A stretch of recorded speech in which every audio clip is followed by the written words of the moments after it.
Hello students, आता आपण याच प्रश्नपत्रिकेतील पुढचा भाग बघतोय, तो म्हणजेच काव्यांगण प्रश्न क्रमांक 3.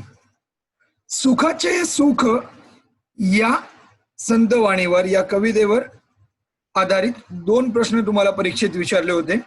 पहिला प्रश्न 2 मार्कासाठी होता आणि दुसरा प्रश्न 3 गुणांसाठी होता. पाहूयात याचं अपेक्षित उत्तर. प्रश्न पहिला, संत नामदेवांनी ईश्वर भेटीचे सुख कसे वर्णन केलेले आहे? यासाठी अपेक्षित उत्तर आहे,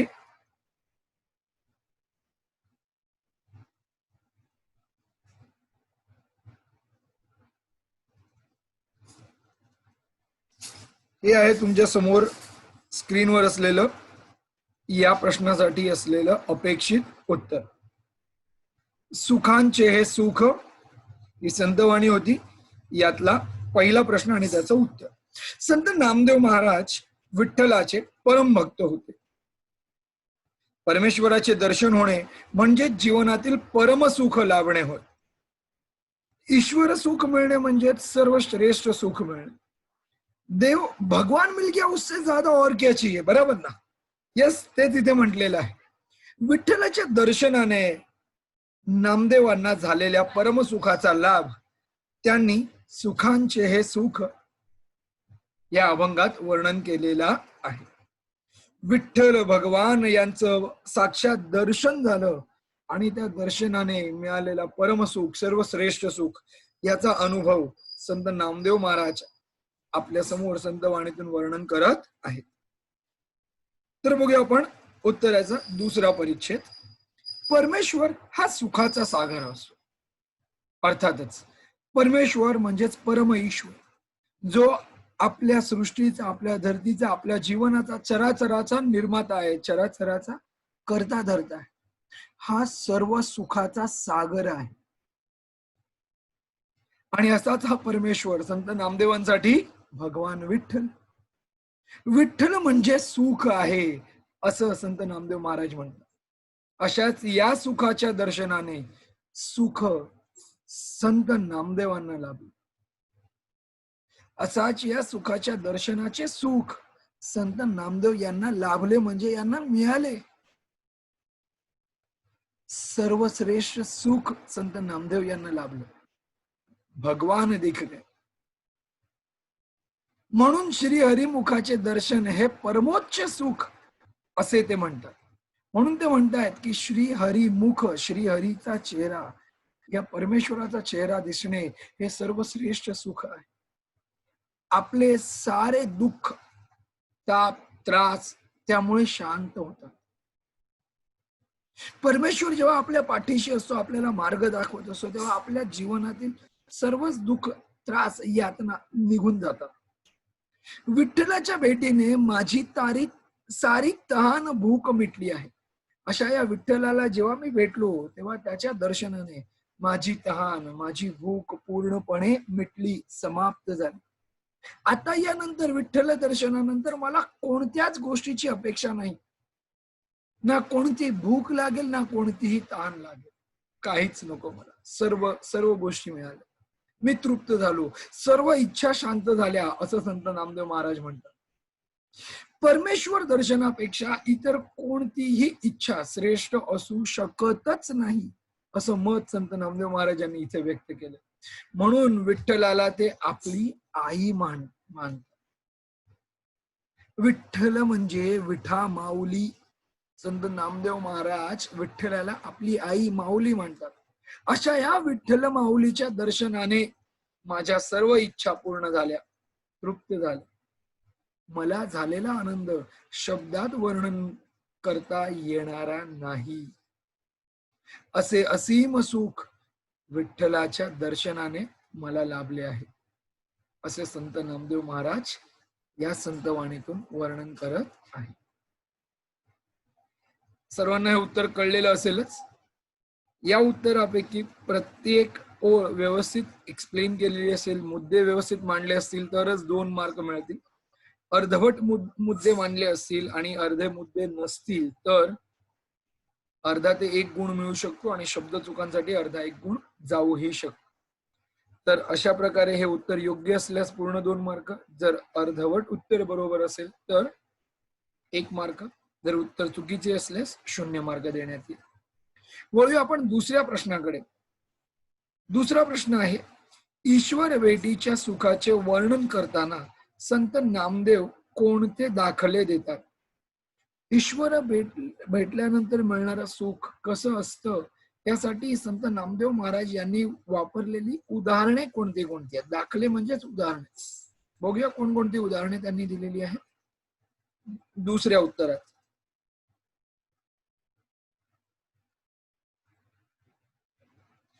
ओके, दुसरं उत्तर आहे आपल्या समोर, सुखाचे हे सुख या संतवाणीतील दुसरं उत्तर.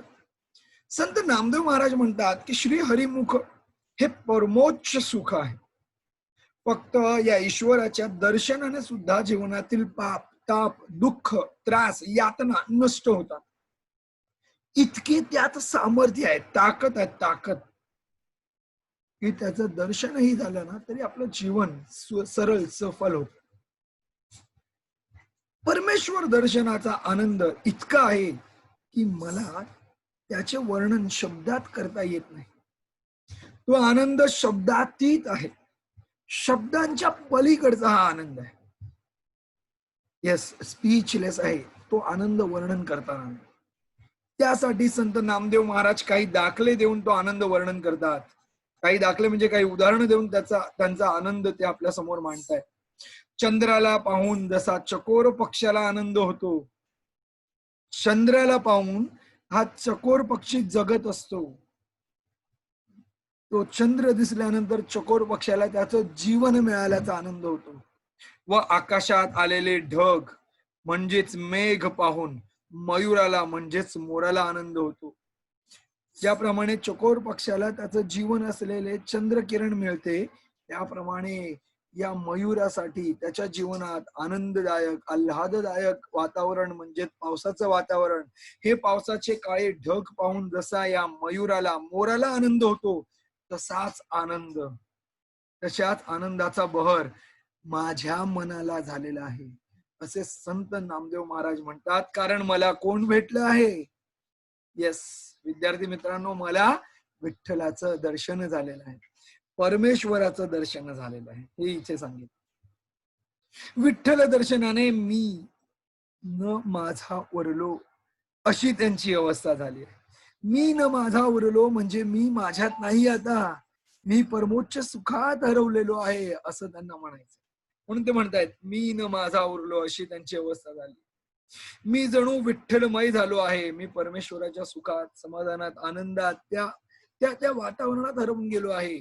माझे सर्व दुःख, पाप, ताप नाहीसे झाले आहे असे त्यांना म्हणायचे आहे. तर इथपर्यंत जो आपण भाग बघितला तो होता दुसऱ्या उत्तराचा. अशा शब्दांच्या पलीकडला हा अनुभव संत नामदेव महाराज सुखाचे हे सुख या अभंगातून व्यक्त करत. जर असं उत्तर व्यवस्थित उदाहरणासहित मांडलं असेल तर तुम्हाला पूर्ण 3 गुण मिळू शकतात. शब्द चुकांसाठी, स्पेलिंग एररसाठी अर्धा ते 1 मार्क जाऊ शकतो आणि काही मुद्दे न लिहिल्यास 1 ते 1.5 गुणच दिला जाईल या उत्तराला, हे लक्षात घेणे आवश्यक. तर आपण वळतोय आता आपल्या दुसऱ्या कवितेकडे. काव्यांगण मधली दुसरी कविता म्हणजे दुसरी संतवाणी होती कांदा मुळा भाजी. यावर आधारित 2 प्रश्न परीक्षेत विचारले होते. पहिला प्रश्न होता 2 गुणांसाठी आणि दुसरा प्रश्न होता 3 गुणांसाठी. पहिला प्रश्न आणि त्याचं उत्तर पाहून घेऊया आपण. संत सावतामाळी यांना परमेश्वराचे अस्तित्व कशा प्रकारे जाणवते? तर उत्तर आहे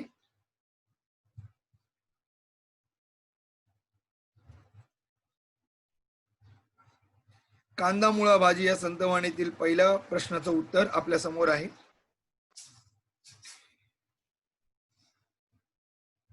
संत सावतामाळी यांनी लिहिलेली ही संतवाणी आपले रोजचे जीवन जगत नित्य कर्म करीत असताना त्यातूनच परमेश्वराला शोधणाऱ्या संत सावतामाळी यांच्या कांदा मुळा भाजी या अभंगातून आगळ्या वेगळ्या भक्तीचे दर्शन घडते.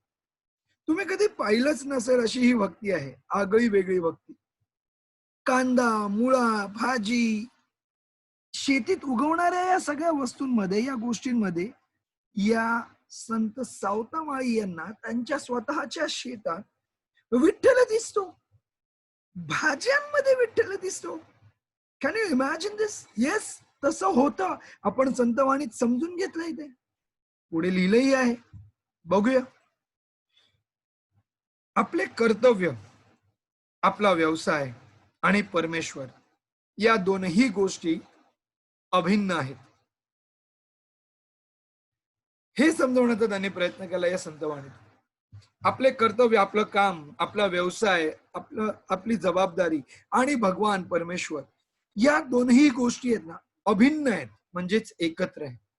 भिन्न म्हणजे वेगळे, अभिन्न म्हणजेच एकच. नित्य कर्मातच परमेश्वराचे रूप पाहणारे संत सावतामाळी आहेत.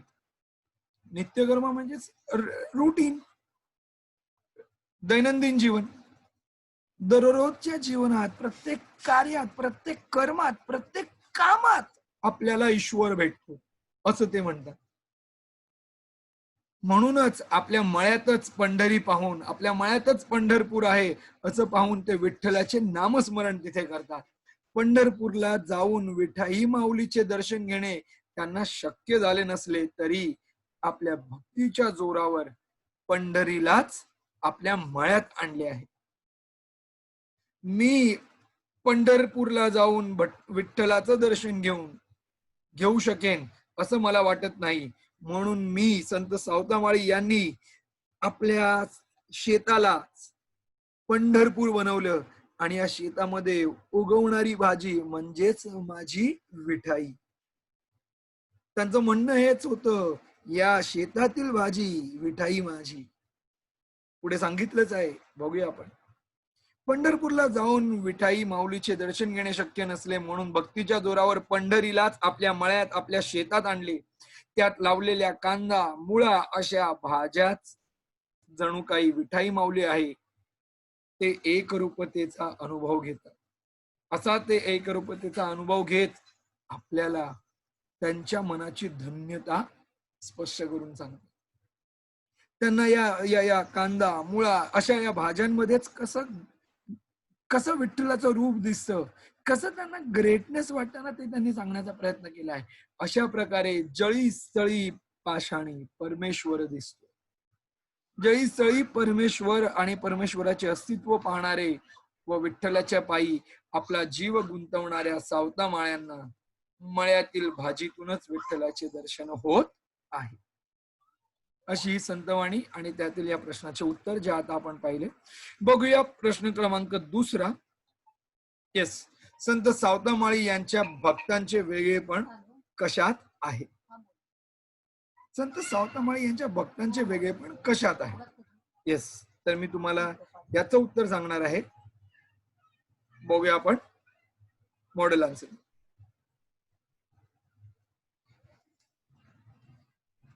इतर भक्तांहून संत सावतामाळ्यांची भक्ती वेगळीच आहे. इतर संतांपेक्षा संत सावतामाळी यांची भक्ती आगळी वेगळी आहे, आपल्याला संतवाणीतून कळलंच आहे. उत्तरातही तेच अपेक्षित आहे. मायाचा व्यवसाय करीत असले तरी सुद्धा त्यांच्या भक्तीचा मळा विठ्ठल भक्तीने फुललेला आहे. या भक्तीचा अनुभव आपल्याला कांदा, मुळा, भाजी या संत सावतामाळी यांच्या अभंगातून येतो.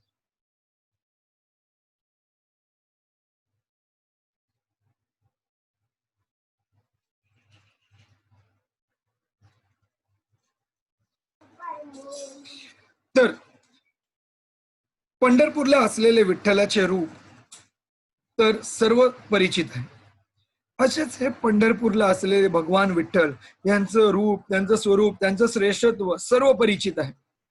पण आपल्या मळ्यालाच पंढरी मानून त्यात उगवणाऱ्या, पिकणाऱ्या कांदा, मुळा, लसूण, कोथिंबीर यांसारख्या भाजीपाल्याच्या रूपात सावतामाळ्यांना पांडुरंग दिसतो, म्हणजेच भगवान विठ्ठल, परमेश्वर विठ्ठल दिसतो. असे आपल्या कामातच परमेश्वराचे रूप फक्त त्यांनाच दिसले.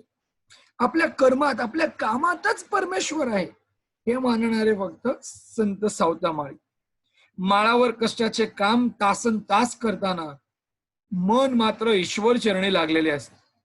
शेतात तासन तास कंटिन्युअस हार्डवर्क करत असताना, शेतीचं काम करत असताना मनामध्ये फक्त आणि फक्त ईश्वर भक्ती होती. तोंडातून अखंड नामस्मरण चालू होतं. त्यांच्या नेत्रांना, डोळ्यांना जळी ईश्वराचे अस्तित्व दिसत होते. अशा या सावतामाळी यांनी आपल्या संतवाणींमध्ये सुद्धा या विठ्ठलाचं असंच वर्णन केलेलं आहे.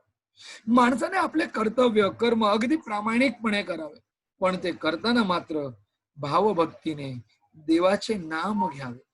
असा सहज सोपा भक्ती मार्ग त्यांनी सर्वांपुढे ठेवला. हा समर्पणाचा भाव, विनम्रता हे संत सावतामाळी यांच्या भक्तीचे वेगळेपण आपल्याला या संतवाणीतून जाणवते. असे हे या संतवाणीचे दुसऱ्या प्रश्नाचे उत्तर होते. तीन गुणांसाठी हे उत्तर पूर्ण लिहिणं अपेक्षित आहे. जर यातील काही मुद्दे न लिहिल्यास अर्धा ते 1 गुण जाऊ शकतो. शब्द चुकांसाठीही अर्धा 1 गुण जाऊ शकतो. अर्धवट उत्तर असल्यास अर्धा ते 1 गुणच मिळेल. तर आपण वळूया आता पुढच्या प्रश्नांकडे. पुढचे प्रश्न आहेत रंगस्पर्श या भागातील.